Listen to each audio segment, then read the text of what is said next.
Го гледате неделното интервју на Радио Слободна Европа. Денешен гостин е министерот за животна средина и просторно планирање Нурхан Изаири. Господине Изаири, колку фирми досега ги воведоа бараните еколошки стандарди? Па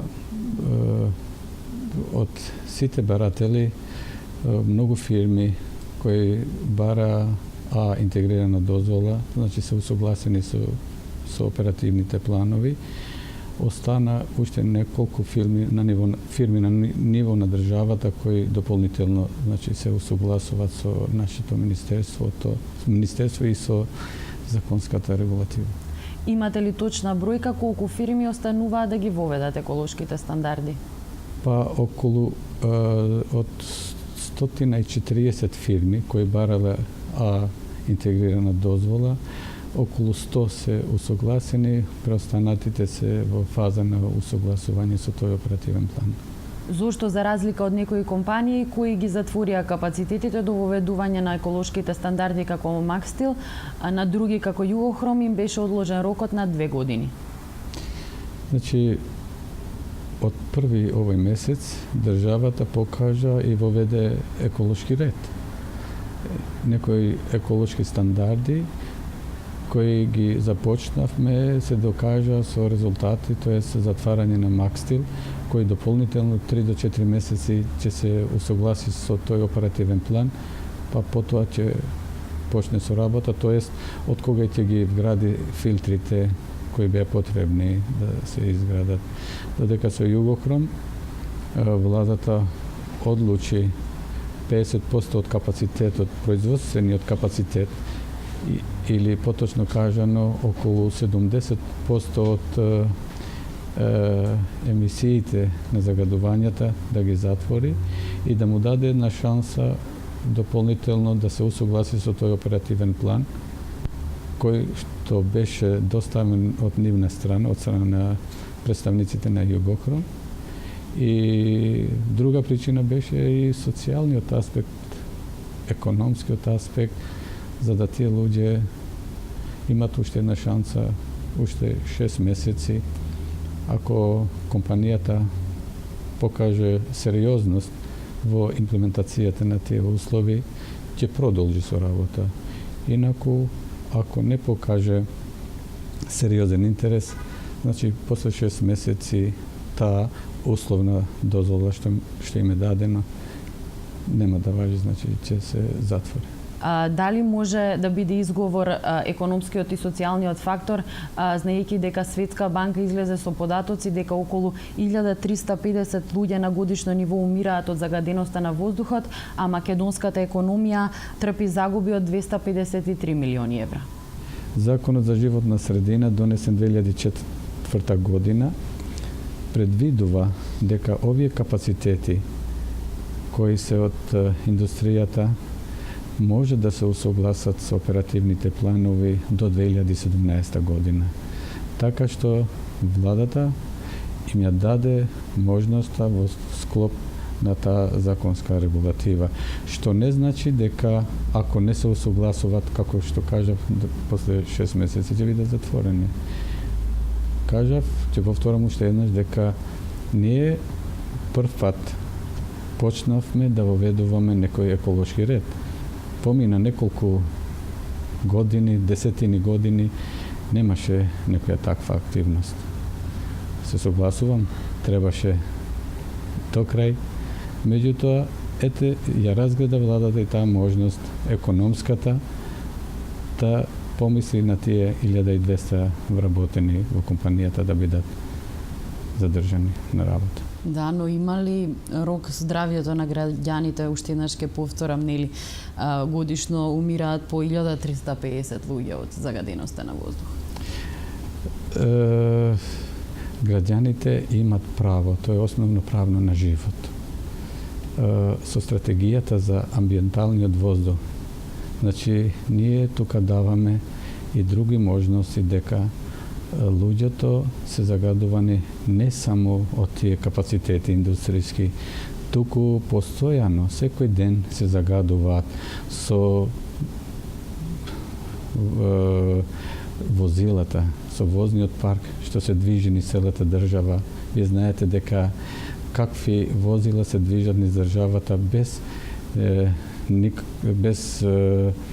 евростандарди.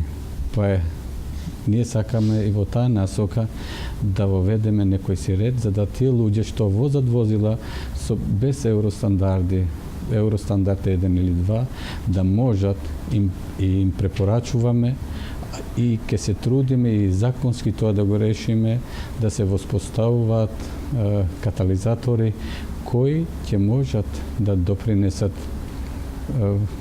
при емитација на загадувањето на воздухот. Така што се трудиме на сите можни начини да ги заштитиме и граѓаните и да го заштитиме воздухот што го дишеме.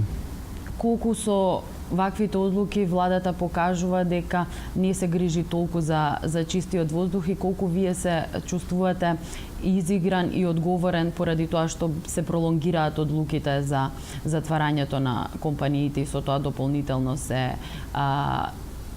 пролонгира загаденоста на воздухот? Знаете, владата е колективен орган и донесува колективни одлуки.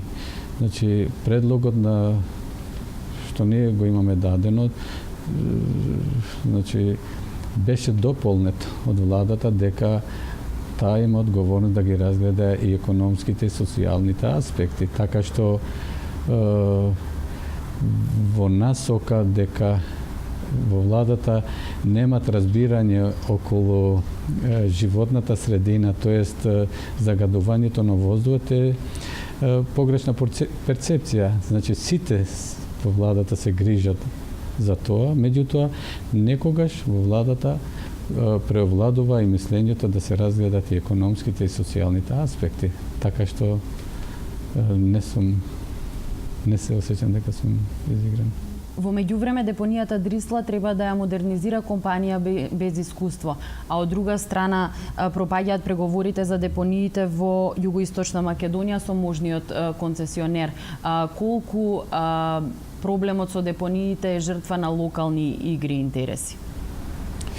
Не би го кажал тоа локални игри и интереси, меѓутоа зошто не се спроведени до крај југоисточниот и полошкиот регион. И двата не се дадоа под концесија, така што тие се сериозно нафатени со ова проблематика и сериозно работат исто така заедно со уште другите 6 региона кои сериозно работат за изнаоѓање начин, форма, модалитети за решавање на овие значајни проблеми за граѓаните. Во меѓувреме се уништува шумата наводно и се сечат дрвја низ градот. Колку тоа и нанесува штета на животната средина, на сметка на изградбата на објекти и проширување на улици. Тоа е проблем. Значи, сечење на шума, сечење на зеленила низ град, тоа е релативно проблем, меѓутоа некогаш мора да се усогласат урбанистичките планови, за да можеме да имаме пошироки улици, значи да се усогласат со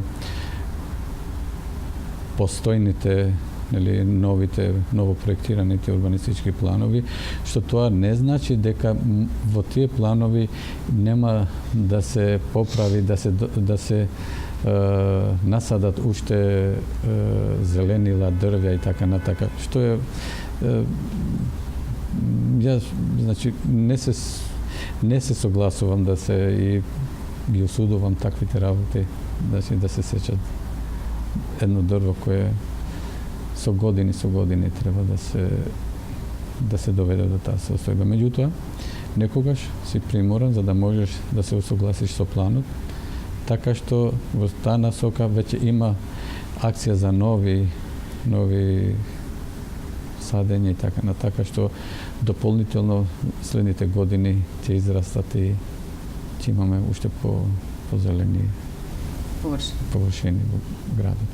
Ви благодарам за издвоеното време. Благодарам на вас. Тоа беше се во неделното интервју на Радио Слободна Европа. До гледање до наредната недела.